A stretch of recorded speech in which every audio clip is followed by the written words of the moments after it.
isi ifise ubwami ariko ubwo bwami bugenda burakugwaho. Wa muririmbyi yaririmba indirimbo yo mu gitabo cy'Ikintu yavuze ngo ingoma zose zo mu isi yacu zama zigenda zikugwaho. Shaka ubwami bwo bukomeye gute burakugwa n'ubundi bukarengana. Ariko hariho ubwami budasanzwe, hariho ubwami buzokwama iteka ryose, nibwo bwami turiko turarondera. Ubwo bwami bw'Imana ndiko ndakubwira ntihagira ingwara, ntihagira umubabaro, ntihagira kwishuzwa amadeni, ntihagira ibibazo, nta caha kibaho. Ubwo bwami n'ubwami bw'amahoro. Yesu mu majambo yakunda kuvuga yigisha abantu yavuga ngo uko mwihane kuko ubwami bwo mwijuru buri hafi. Nta muntu n'umwe azobaho iteka ryose, ariko hari ibibanza bibiri tuzobamwo, n'ubwami bw'Imana canke kuba mu muriro. Ubwami bwo mwijuru ndiko ndakubwira nta gusuhuza umutima ngo ejo ngo mbega ntatunda ukazi bazonyirukana, uvuga ngo mbega ejo nzoga iki. Ubwami bwo mwijuru ndiko ndakubwira nta ngwara zibayo, nta bibazo bibayo, nta gusuhuza umutima kubayo, nta gasuzuguro kabayo. Ubwami bwo mwijuru ndiko ndakubwira mugenzi ni ikibanza ciza twateguriwe. Yesu yavuze ngo ubwami bwo mwijuru usa n'umuntu yari karatembera hano mw'itongo. Iryo tongo ngo yubuka ko inzahabu nyinshi cyane, hanyuma ngo arinumira, ariko umunezero uramwica uravuga ngo reka shora ibyo mfise byose kugira ngo rigatongo ndagiye gukira. Pawulo yabimenye neza aravuga ngo ibyahora bimbera inyungu kera ubu bimbera umunuko, kuko ubu ndiko ndiruka kugira ngo ndabe ko noshika mu bwami bw'Imana. Ubu ndiko ndiruka kugira ngo ikibanza nateguriwe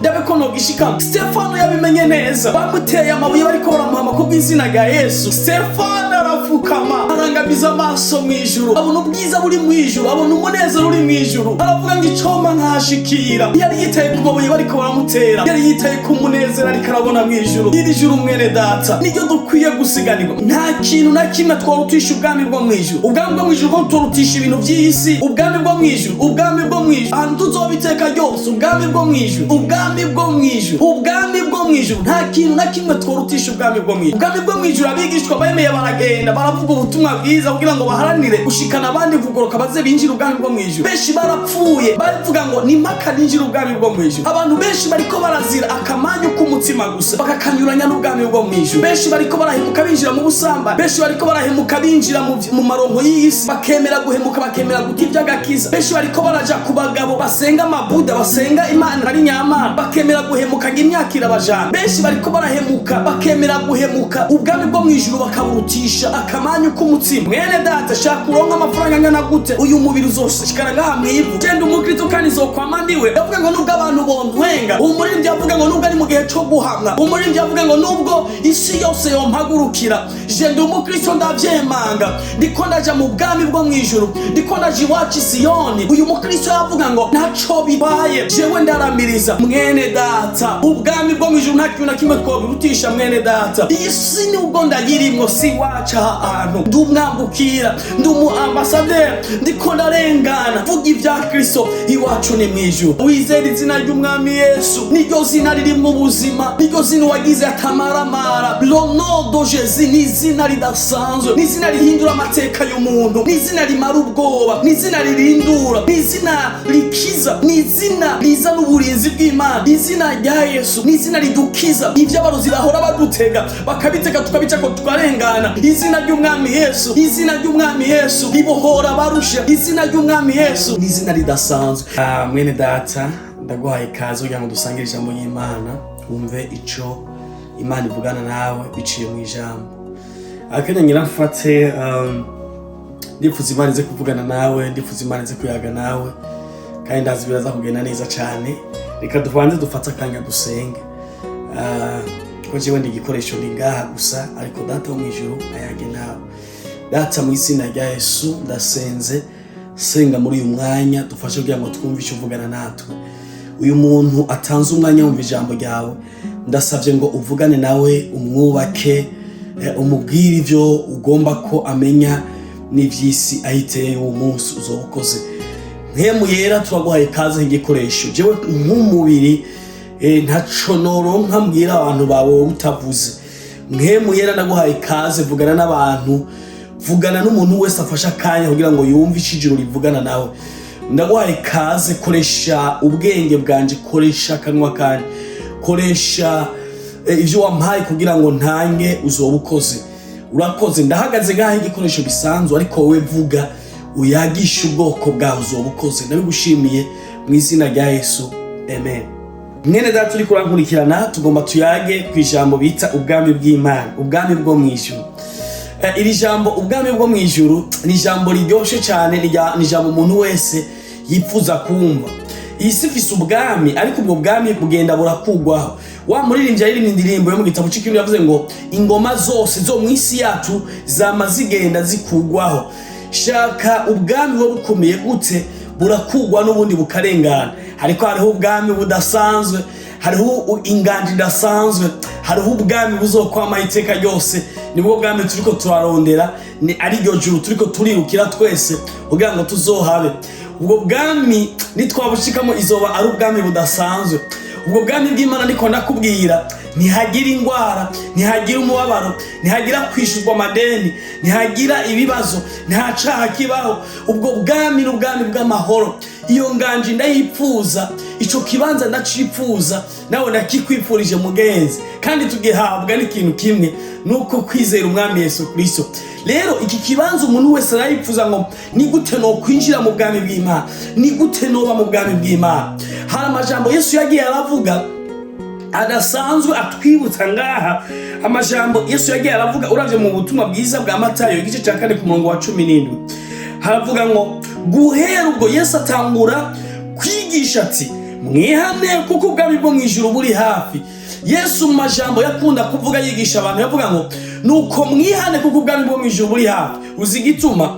Nuko nta muntu n'umwe azoba iteka ryose, ariko hari ibibanza bibiri tuzobamwa, n'ubwami bw'Imana canye kuba mu muriro ari ugihenero. Rero Yesu yabwira abantu ngo nuko ni mwihane. Iki gihe nicyo Yesu ariko aratubwira ngo nuko ni mwihane uko ubwami bwo mu ijuru buri hafi. Nuko ni mwihane uko ahantu mwategurirwa muzoba iteka ryose hariko harabegera. Nukuvuga ngo twebwe tukiri bazima uyu munsi twebwe turiko turabwirwa nuko twihane twama ivyamwa vyiza kuko ubwami bwo mu ijuru buri hafi. Ubwami bwo mu ijuru ndiko ndakubwira niwamara gushika yo mugenzi, nta gusuhuza umutima ngo ejo ngo mbega ntatunda ukazi bazonyirukana.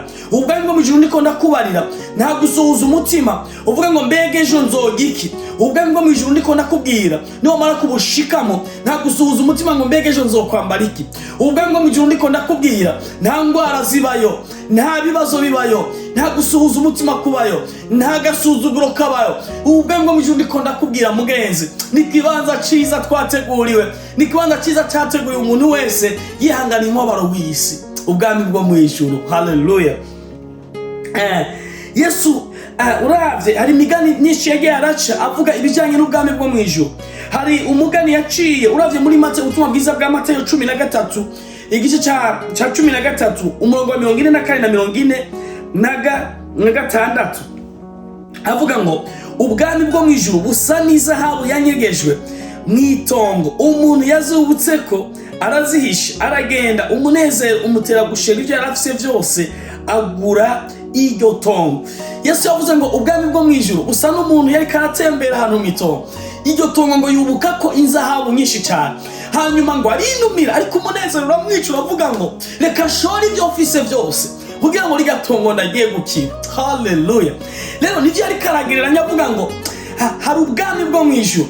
Nagomba ndakubwire ngo abamaze kubitahura, Paulo yabimenye neza, aravuga ngo ivyahora bimbere inyungu kera ubu bimbere umunuko, kuko ubu ndiko ndiruka kugira ngo ndabe ko noshika mu bwami bw'Imana. Ubu ndiko ndiruka kugira ngo ikibanza nateguriwe ndabe ko nogishikamo. Stefano yabimenye neza, bamuteye amabuye bariko baramuhama kubw'izina rya Yesu.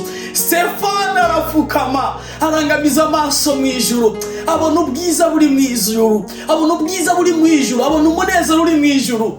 Aravuga ngo icoma nkashikira. Yari yitaye ku mabuye bariko baramutera, yari yitaye ku munezero ariko arabona mu ijuru, yari yitaye ku marayika ariko arabona mu ijuru, yari yitaye ku ngorane ariko arabona mu bwami bw'Imana. Iri juru mwene data niryo dukwiye gusiganirwa, maze ngo uyu muntu ngo yemera gushora ibintu byose yarafise kugira ngo iyo tongo agiye gukira. Haleluya. Hari abantu bagize ubwenge muri iyi si mwene data, hari abantu bariko baraheba amagara yabo kubw'ijuru, hari abantu bariko baremera guheba ibintu byose kubw'ijuru. Yesu ngayongera avuga ngo kandi ubwami bwo mu ijuru busa n'umudandaza arondera imaragarita nziza, abonye imaragarita imwe y'igiciro kinini, aragenda ashora ibyo afise byose arayigura. Shatse kuvuga ngo mwene data nta kintu na kimwe tworutisha ubwami bwo mu ijuru. Ubwami bwo mu ijuru ko tutorutisha ba bandi, ubwami bwo mu ijuru ko tutorutisha ibintu by'isi. Ubwami bwo mu ijuru, ubwami bwo mu ijuru ahantu tuzobiteka ryose. Ubwami bwo mu ijuru, ubwami bwo mu ijuru, ubwami bwo mu ijuru nta kintu na kimwe tworutisha ubwami bwo mu ijuru. Mwene data, ushobora kuba uri kurashukwa n'uyu mubiri, uyu mubiri ukakwereka umukobwa runaka, umubiri ukakwereka umugore runaka, ariko ubwami bwo mu ijuru, ubwami bwo mu ijuru, ubwami bwo mu ijuru abambere baremeye bahasiga amagara bavuga ngo iryo juru ni makanze naginji. Ubwami bwo mu ijuru abigishwa bemeye baragenda baravuga ubutumwa bwiza kugira ngo baharanire gushikana abandi kugoroka baze binjira ubwami bwo mu ijuru. Benshi barapfuye bavuga ngo ni maka ninjira ubwami bwo mu ijuru. Ubwami bwo mu ijuru mwene data, ubwami bwo mu ijuru mwene data nibwo ndakwipfurije mugenzi. Abantu benshi bariko barazira akamanyu k'umutima gusa bakakanyuranya n'ubwami bwo mu ijuru. Benshi bariko barahemuka binjira mu busamba, benshi bariko barahemuka binjira mu maronko y'isi, bakemera guhemuka, bakemera guta iby'agakiza. Benshi bariko baraja ku bagabo basenga amabuda, basenga imana atari nyamana, bakemera guhemuka ng'imyaka irabajana. Benshi bariko barahemuka bakemera guhemuka ubwami bwo mu ijuru bakaburutisha akamanyu k'umutima. Mwene data, shaka uronka amafaranga angana gute, shaka wirukire naka, shaka umubiri uguhende gute, wirukire ku bihimbaro uyo mubiri wawe. Nagomba nakubwire ngo nushaka urambe nuzorenza imyaka 100, nushaka kumara imyaka 120, ariko amaherezo uyu mubiri uzoshikara ngaha mu ivu. Ariko abihanganye bazoja mu bwo bwami bwo mu ijuru. Niko nakubwira, ubwami bwo mu ijuru tubwiteganya igishika. Ubwami bwo mu ijuru tubwiteganya igishika mugenzi. Bibiliya nasomye ahantu havuga umutunzi n'umworo Lazaro. Umutunzi yarameze neza ngaha ku isi, ariko umworo Lazaro nawe ngari kaseserejwe cyane. Maze ngo bamaze gushika mu ijuru, bamaze gushika hano muri paradiso, maze ngo wa mworo agenda yishira mu gikiriza cya Aburahamu. Wa mutunzi nawe ngaha naseserejwe cyane, atagama avuga ngo ewe Aburahamu, ico rungika basi mureke arungike imari imwe ngajojotereze ku rurimi rwanje, uko yarahana ariko araseserezwa. Mwene data, iby'isi turiko nta kintu na kimwe cyo gutuma uhemukira Imana. Ubwami bwo mu ijuru, wa muririmbyi yabimenye neza. Umuririmbyi yaririmba indirimbo y'8 yari avuga ngo je ndi umukristo kandi zokwama ndiwe mu bintu byose gushitsa gupfa. Ngo je ndi umukristo ndashinga intahe igihugu cyose cyontwenga. Ngo je ndi umukristo mu mutima kuko unsigaye nkunda Kristo, kuko aho yapfa yazira jewe bikwiye nanje ko ndamukunda. Mwene data, uyu muririmbyi yavuga ngo nubwo abantu bontwenga, umuririmbyi yavuga ngo nubwo ari mu gihe cyo guhamwa, umuririmbyi yavuga ngo nubwo isi yose yompagurukira, je ndi umukristo ndavyemanga, ndiko ndaja mu bwami bwo mu ijuru, ndiko ndaje iwacu Siyoni. Uyu mukristo yavuga ngo ntaco bitwaye, jewe ndaramiriza. Mwene data, ushobora kuba uri kurabuzwa kugororoka n'abantu runaka, uvuga ngo biriya navyo nari ndabikunze, ijuru ni ryiza ariko biriya nari ndabikunze. Ariko ubwami bwo mu ijuru, ubwami bwo mu ijuru, ubwami bwo mu ijuru nta kintu na kimwe twobirutisha mwene data. Nico gituma umuririmbyi yaremera akihanganira ibimugerageza, yaremera akabandanya. Iyi ndirimbo narayikunze cyane. Yavuga igitero cya 3 kivuga ngo je ndi umukristo, ndumwambukira, ndakomeje mu rugendo rwanje, ndumwambukira. Iyi si nubwo ndayirimwo si wacu ahantu, nubwo ndi muri iyi si iwacu, ndumwambukira, ndumu ambassadeur, ndiko ndarengana vuga ibya Kristo. Iwacu ni mu ijuru. Ubwo bwami bwo mu ijuru, ubwo bwami bwo mu ijuru dukwiye gusiganirwa, ubwo bwami bwo mu ijuru dukwiye kugwanira mpaka tuzohashike. Mu Kristo cyangwa utarizera Yesu, nagomba naguheka, nagomba nagusabe ngo wizere izina ry'umwami Yesu. Niryo zina ririmo ubuzima, niryo zina wagize atamaramara. Le nom de Jésus ni zina ridasanzwe, ni zina rihindura amateka y'umuntu, ni zina rimara ubwoba, ni zina ririndura, ni zina rikiza, ni zina rizana uburinzi bw'Imana. Izina rya Yesu ni zina ridukiza ibyo abarozi bahora badutega bakabitega tukabica ko tukarengana. Izina ry'umwami Yesu niyo agisha yacu tujana ku Mana. Izina ry'umwami Yesu ritanga ubuzima. ubuzima. Izina ry'umwami Yesu ribohora abarusha. Izina ry'umwami Yesu, haleluya, ni izina ridasanzwe. Niryo nakwipfurije mugenzi, niryo nakwipfurije mugenzi. Rero ngo inzira ija mu ijuru, ico gituma Yesu yavuze ngo mwitwararike iby'ubwami bw'Imana no kugororoka, ibindi navyo ngo bizoza nk'inyongera. Ariko abantu babicuritse bariko baritwararika ibyo by'inyongera, iby'ubwami bw'Imana bashize hasi. Ariko ubwami bw'Imana nico kintu kiri primaire mu buzima bw'umukristo. Ubwami bw'Imana nico kintu kiri primaire ku muntu wese ashaka gushika mu ijuru. Iyo ubwami bw'Imana ndiko nakubwira rero, hari ababumenye ubwo ari bwo, bemeye bahasiga amagara, bemeye bahasiga ubuzima bwabo kugira ngo bahashike. Kandi uyu munsi baruhukanye na Aburahamu. Mwene data, ikintu worondera ca mbere imbere y'ukurondera ibindi byose, rondera ubwami bw'Imana no kugororoka. Ikintu ca mbere woshira imbere gusumbya abandi, gusumbya ibindi byose, rondera ubwami bw'Imana no kugororoka, ibindi byose bizoza nk'inyongera. Amahoro y'Imana abane namwe. Shalom, shalom.